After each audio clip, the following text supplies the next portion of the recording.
कोल्हापूरमध्ये मराठा आंदोलकांनी बंद पुकारला आणि बंदला स्थानिकांनी उत्स्फूर्त असा प्रतिसाद दिलेला आहे। ठिकठिकाणी दुकानं बंद ठेवण्यात आलेली आहेत। शाळा कॉलेजेसना सुद्धा सुट्टी जाहीर करण्यात आली आहे। रस्त्यांवर शुकशुकाट असून दसरा चौकामध्ये आंदोलक रस्त्यावर उतरलेले आहे। त्यावेळेला मोठा पोलीस बंदोबस्त देखील शहरामध्ये तैनात करण्यात आलाय। कोल्हापुरातल्या ऐतिहासिक दसरा चौकामध्ये शाहू महाराजांनी ठिय्या आंदोलनामध्ये सहभाग घेतला आणि यावेळेला शाहू महाराज आणि शहीद सैनिकांच्या वीरमातांच्या हस्ते ध्वजारोहण करण्यात आलं।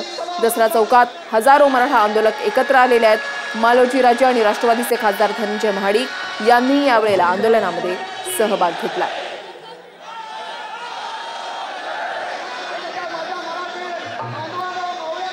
या ठिकाणी आपण पाहताय नेते मंडळी सुद्धा या आंदोलनामध्ये सहभागी झालेले आहेत। लातूरमध्ये जर पाहिलं तर अमित देशमुख हे सहभागी झालेले होते। त्याच्यानंतर विखे पाटील सुद्धा आंदोलनामध्ये सहभागी झाले। तर कोल्हापूरमध्ये दृश्य आपण या ठिकाणी पाहताय संभाजीराजे आणि धनंजय महाडिक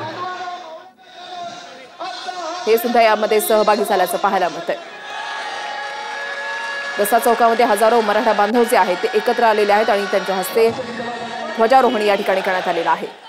वीरमातांच्या हस्ते ध्वजारोहण करण्यात आलेलं आहे। महत्त्वाची आणि मोठी बातमी आताच्या घडीला नेमकं कोल्हापूरमध्ये काय घडतंय ते आपण या ठिकाणी पाहताय।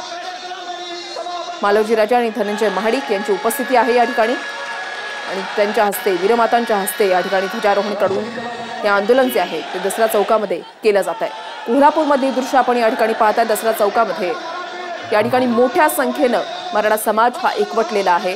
ठिकठिकाणी ठिय्या आंदोलन केलं जात आहे।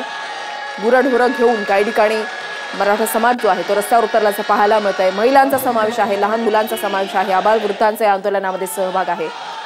शांततेच्या मार्गानं हे आंदोलन व्हावं, हा बंद जो आहे तो पाळण्यात यावा असं आवाहन मराठा समन्वय समितीकडून करण्यात आलेलं होतं। हे ठोक नव्हे तर हे ठिय्या आंदोलन असेल असं सांगण्यात आलेलं होतं आणि त्या अनुषंगानं आज राज्यभरामध्ये ठिकठिकाणी हा बंद जो आहे तो पाळला जातोय, बंद जो आहे तो केला जातोय। कुठल्याही प्रकारे अनुचित प्रकार घडू नये यासाठी काही ठिकाणी इंटरनेट सेवा सुद्धा बंद ठेवण्यात आलेल्या आहेत, कारण अफवा कुठल्याही प्रकारे पसरू नये आणि त्याच्यामुळे या आंदोलनाला या बंदला एक वेगळं वळण मिळू नये यासाठी खबरदारीचा उपाय म्हणून इंटरनेट सेवा बंद ठेवण्याचा निर्णय घेण्यात आलेला आहे। ठिकठिकाणी एसटी सेवा सुद्धा बंद आहेत, कारण एसटीचं मोठं नुकसान होऊ नये। कारण आपण पाहिलेलं आहे प्रत्येक वेळेला आंदोलन ज्या वेळेला होतं त्यावेळेला पहिला फटका बसतो तो एसटीला। कोल्हापूरमध्ये ही दृश्य जी आहेत ती आपण या ठिकाणी पाहताय। मोठ्या संख्येनं मराठा समाज जो आहे तो रस्त्यावर उतरलेला आहे। राजेंद्र हंकारे आपले प्रतिनिधी आपल्या सोबत आहेत। राजेंद्र, सध्याचे अपडेट्स? आता कोल्हापुरात सकाळी 11 वाजल्यापासून सर्व समाज एकवटलेला आहे। एक मराठा लाख मराठाच्या घोषणा आणि परिसर दुमदुमून गेलेला आहे। शाहू महाराजांच्या प्रतिमेला पुष्पहार घातलेला आहे। त्याच्यानंतर ध्वजारोहण होऊन या ठिकाणी मराठा समाजाच्या आंदोलनाला सुरुवात झालेली आहे। एकूणच सर्व मराठा समाजाच्या भावना बघता आरक्षण मिळालं पाहिजे आणि ते आरक्षण का मिळालं पाहिजे, नोकरीमध्ये किंवा शिक्षणामध्ये हा समाज पिछाडीवर आहे, त्यामुळे आर्थिक प्रगती खुंटलेली आहे। या सर्व भावनांचा विचार करून समाजाला आरक्षण मिळावं ही त्या समाजाची प्रमुख मागणी आहे। राजेंद्र, कुठलाही अनुचित प्रकार घडू नये यासाठी पोलिसांचा सुद्धा त्या ठिकाणी बंदोबस्त ठेवण्यात आलेला आहे। आता या आंदोलनाचं पुढचं स्वरूप नेमकं कसं असेल आज दिवसभरातलं? आज दिवसभरामध्ये मान्यवरांची या ठिकाणी भाषणं असणार आहेत, मार्गदर्शन असणार आहे। त्याचबरोबर पोलिसांनी ठिकठिकाणी चौकांमध्ये मोठ्या संख्येने पोलीस बंदोबस्त तैनात केलेला आहे। दसरा चौकामध्ये देखील पोलिसांनी सकाळपासून बंदोबस्त लावलेला आहे। त्याचबरोबर वाहतूक व्यवस्था पूर्णपणे बंद केलेला आहे। इंटरनेट सेवा पण बंद केलेल्या आहेत, कारण समाजामध्ये ज्या पद्धतीनं सोशल मीडियानं फेक बातम्या पसरवल्या जातात त्याला कुठेतरी आळा बसावा या दृष्टीनं सकाळपासून पूर्णपणे यंत्रणा राबवलेली आहे।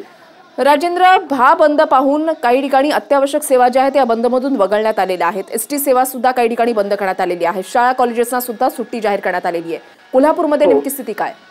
कोल्हापूरमध्ये देखील एसटी सेवा बंद आहे, रिक्षा वाहतूक सगळी बंद आहे, शाळा कॉलेज पूर्णपणे बंद आहेत आणि उत्स्फूर्तपणे सर्व कोल्हापूरकरांनी या बंदमध्ये सहभाग घेतलेला आहे।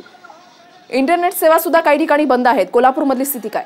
कोल्हापूरमध्ये सकाळपासूनच इंटरनेट सेवा पूर्णपणे बंद करण्यात आली आहे, त्यामुळे कोणत्याही प्रकारचं SMS पाठवता येत नाही आहे। व्हॉट्सअप किंवा जे फेसबुक आहे या पद्धतीने जी सेवा दिली जाते ती सुद्धा सर्व पूर्णपणे बंद करण्यात आलेली आहे। नक्कीच, धन्यवाद राजेंद्र दिलेल्या सविस्तर माहितीसाठी। या संदर्भातले अपडेट्स जे आहेत ते वेळोवेळी तुमच्याकडून जाणून घेणार आहोत। आज राज्यभरातून साम टीव्हीचा प्रत्येक प्रतिनिधी आपापल्या भागामधले अपडेट्स जे आहेत ते आपल्यापर्यंत पोहोचवतात, आपल्या प्रेक्षकांपर्यंत पोहोचवतात।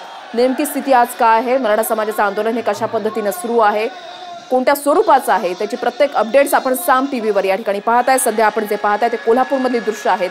या ठिकाणी मोठ्या संख्येने मराठा समाज जो आहे तो रस्त्यावर उतरलेला आहे, दसरा चौकामध्ये एकत्र आलेला आहे आणि वीर मातांच्या हस्ते या ठिकाणी ध्वजारोहण करून हे आंदोलन केलं जात आहे।